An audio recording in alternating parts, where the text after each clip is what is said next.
Yeah.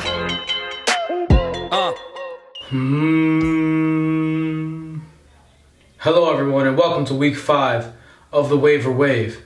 If you're wondering why I have a towel over my head, it's not because I secretly grew hair.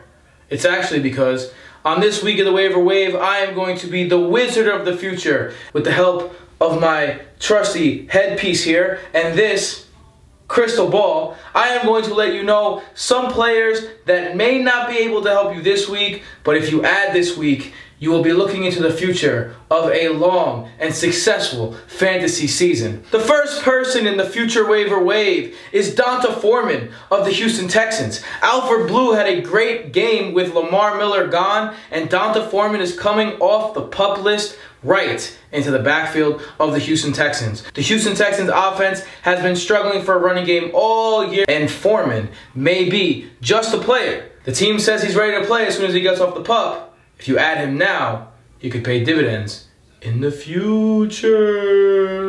Another future play is Greg Olsen, whose future may be soon. He could come back as early as this week. He says he's ready. And the future says that tight ends will suck every single day from here until the end of time.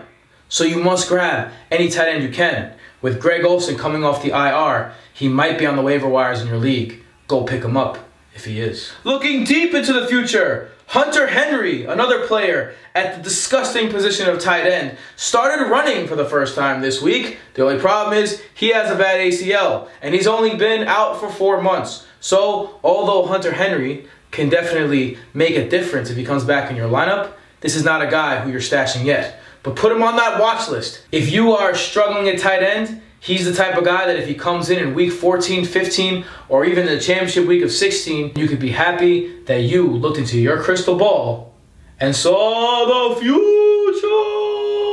Another future play is DJ Moore of the Carolina Panthers. He has been more and more of the offense every single week. And this week, Cam Newton went to him on a big 4th down play that set up a game-winning field goal. As DJ Moore gets more involved in that offense, he could go to the #1 receiver by the end of the year. Pick him up now for the future.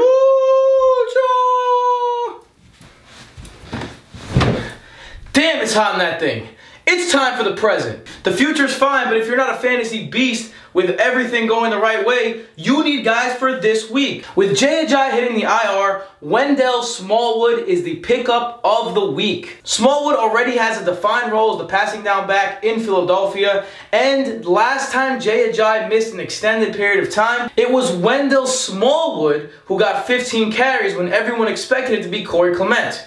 He is my #1 add this week. Doug Peterson's style is not to have one running back, and that's why Corey Clement is also a good pickup this week. Clement should see a majority of the 1st and 2nd down runs in between the tackles and has a chance to start at the goal line. Even though Wendell Smallwood has the more defined role, Corey Clement could also be a really good pickup this week. Alfred Morris is another running back that you can play because of an injury to the running back in front of him. Matt Breida was really taking over that role, but an MRI says he's going to be out at least 2 to 4 weeks with a sprained ankle. That opens up an entire backfield for Alfred Morris on a team that loves using their running backs. If you could add Alfred Morris, he's a plug-and-play player for the next 2 to 4 weeks as long as Breida is out. Keeping with running backs, Mike Davis is an add if you are desperate at the position. Seattle is definitely sticking with the run, and Mike Davis is one of the reasons why. This week he ran the ball 12 times for 67 yards and a touchdown. He got that goal line carry, which is going to be key in his fantasy production. As long as he's the goal line back in Seattle and he's getting 12 carries, then he's going to be a guy that you can start on your flex. On the wide receiver side, Christian Kirk is definitely an add this week. If you did not listen to me last week and pick him up last week, him and Josh Rosen have that connection, and he got hit for a long 75-yard TD. Expect him to continue to get peppered with targets by Josh Rosen, and as Rosen gets more involved and continues to develop himself as a quarterback, so will Christian Kirk with him. I love that rookie connection, and Christian Kirk is a guy that I definitely want to own this week if I didn't already pick him up last week, which, if you listen to the waiver wire, you did anyway. You know what I mean? You know what I mean? I got you.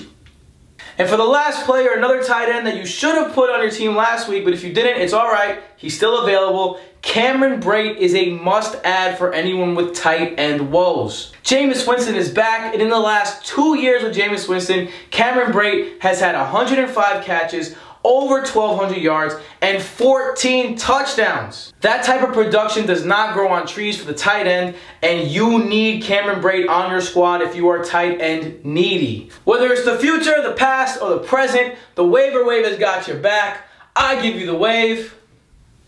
You just gotta ride it.